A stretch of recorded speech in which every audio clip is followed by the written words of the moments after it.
Election Day 2024, straight ahead on IU NewsNet Daily. The race to the White House comes to a climax. Will the new commander-in-chief be the current vice president or the former 45th?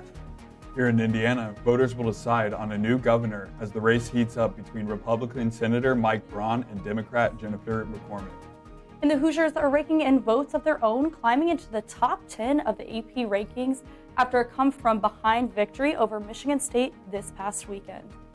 And big changes are ahead for Bloomington's farmers market after 50 years. All those stories and more, a special Election Day coverage of IU NewsNet Daily starts right now.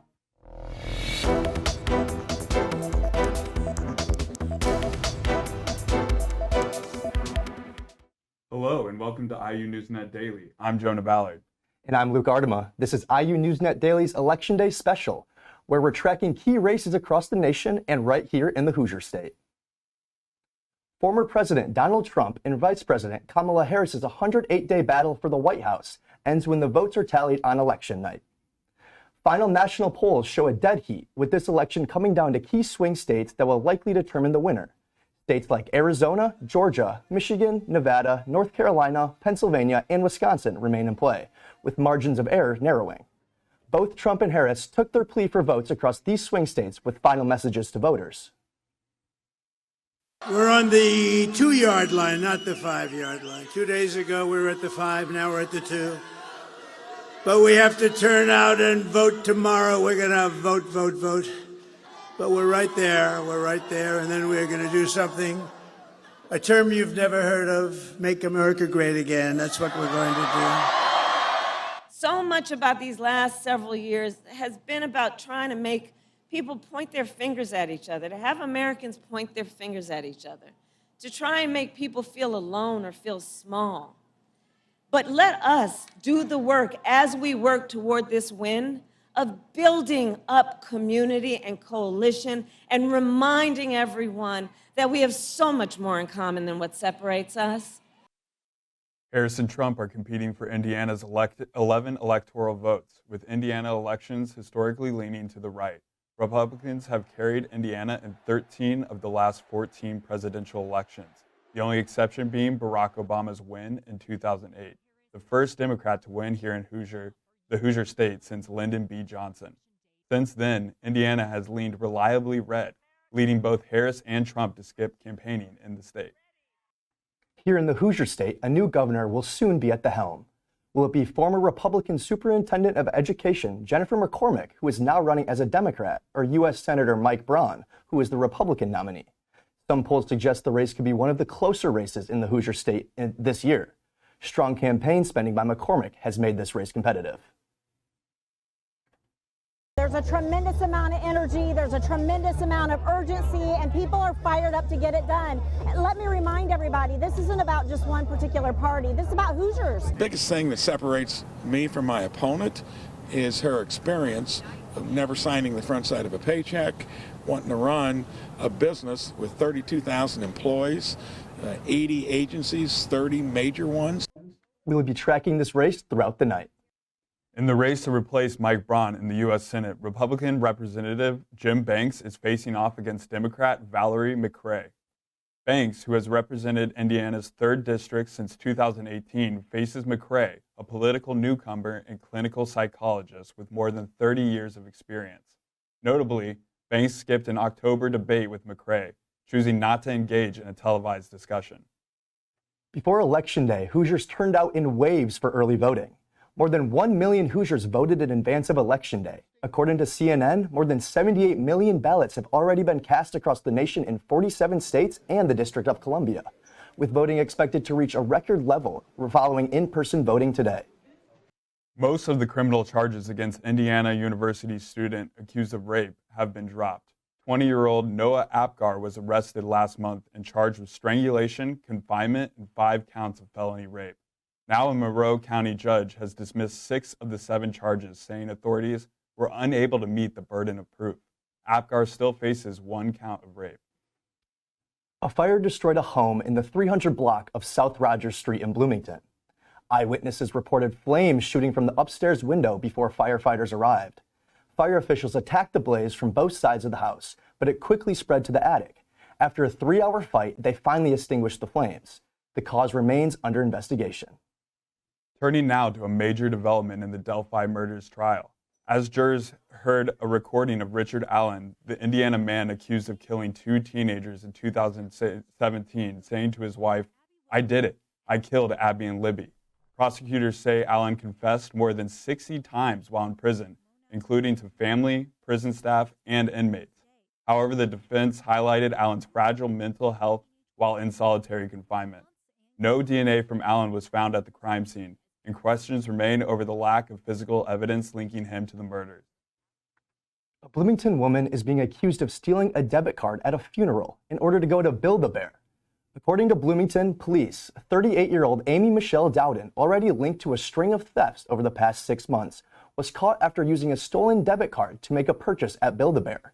Dowden unintentionally revealed her identity when she used a rewards card linked to her email. The card belonged to a 92-year-old woman attending that funeral that day.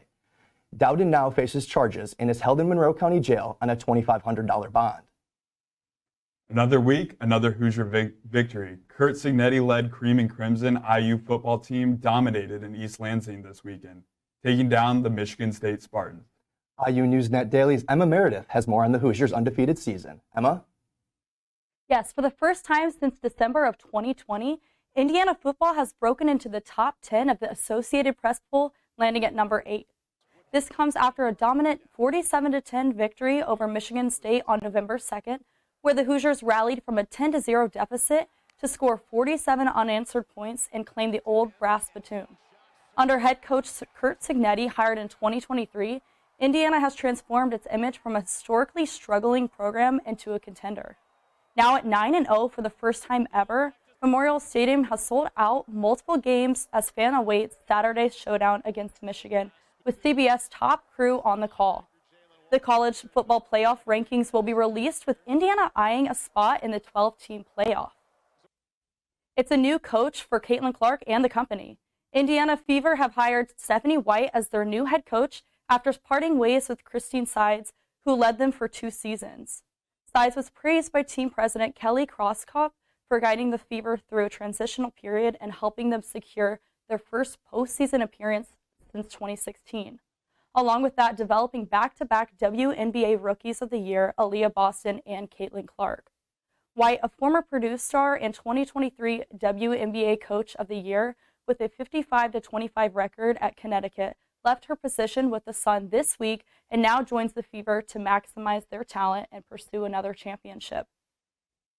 Everybody knows at the end of the day, players win the ball games, right? You got to give them the freedom, the confidence to believe in their abilities to make those plays, but also a little bit of the structure to help them see the different ways that you can attack.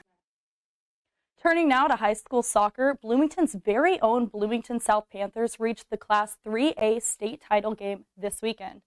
South squaring up against Harrison High School out of West Lafayette for the matchup. But the Harrison Raiders took control, outshooting South 18-4 and shutting them out in the first half. Junior Franklin Caceres striking the game winner in the 46th minute, claiming Harrison's second title since 2017 and stealing their undefeated season at 19-0-4 with a 14-game winning streak. Bloomington South ends their season strong at 20-2, with sophomore Adam Schneider recording 2 big saves and keep a clean sheet. Coming up Thursday on IU NewsNet Daily, we'll have a preview of the Hoosiers' big home game against Michigan this weekend. You won't want to miss it. Back to you, Luke and Jonah. Thanks, Emma. Over 150,000 in support is on the way for social services across Monroe County in 2025. The Monroe County Council approved $167,000 in social services for grants for 42 projects. Nonprofits like Middle Way House, Big Brother, Big Sister, Lotus Education, and Arts Foundation, and Planned Parenthood will receive county support this year. The grants come from county allocated funds, bringing the total awards since 2008 to over $2 million. The City of Bloomington released a study recommending improvements to its farmers market, including better vendor communication, layout changes, more transparency, and a stronger focus on sustainability. The city hired an outside firm to evaluate the market, which revealed issues related to 2019 incident with a vendor who had white supremacist views.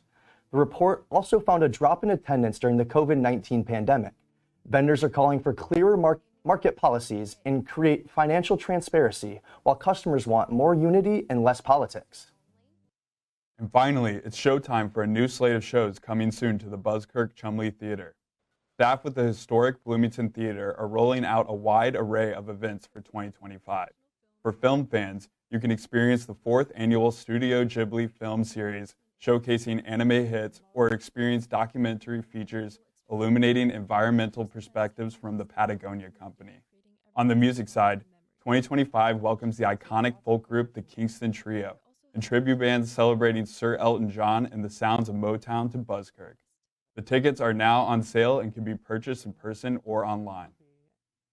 That does it for us here on IU NewsNet Daily. We'll be back on Thursday, ready to report the latest from the results of the election. We will have the full results from the presidential, gubernatorial, and other local elections in our next newscast. Thank you for watching.